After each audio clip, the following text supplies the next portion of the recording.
You had this really interesting section on your website in your bio, and it says Florie's songs are anchored in real life events.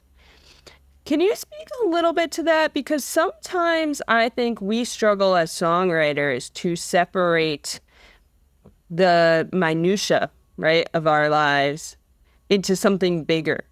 And you spoke to the fact that you were performing in all these places, writing songs in all these places. So I imagine that you have just a lot of inspiration to pull from. How do you draw the line of what makes a really great song and what's just the details? I find that just living life creates a lot of material as it is. And I'm not a particularly dramatic person or something like that. I think other people may be more eccentric or have more exciting life than mine. But I think there is enough material there in your own life to provide some kind of interest that will speak to other people.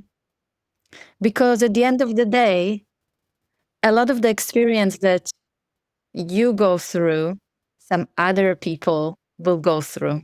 And I think it's not necessarily about drawing the line between life and art.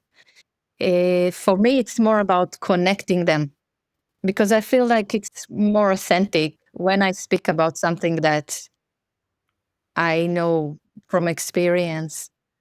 If I'm going to write about some other people's life, maybe imagine how they live.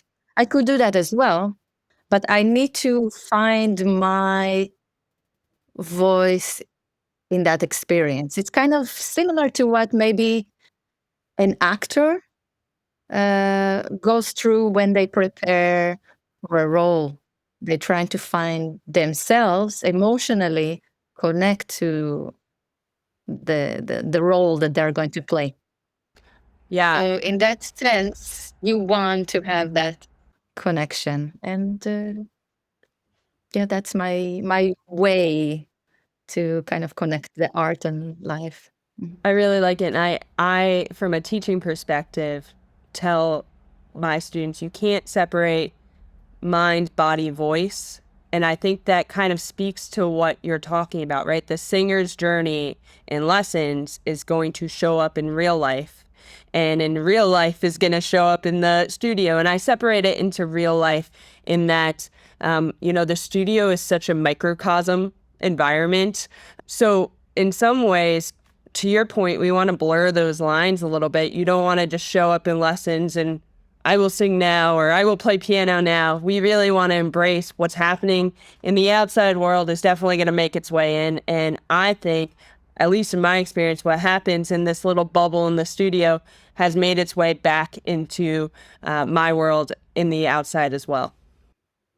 Definitely, it kind of feeds each other, right? Because at the end of the day, it's about the human experience and how we live, and we don't necessarily want to disconnect things. Otherwise, they're kind of sterile, and we want to make them more organic, I think.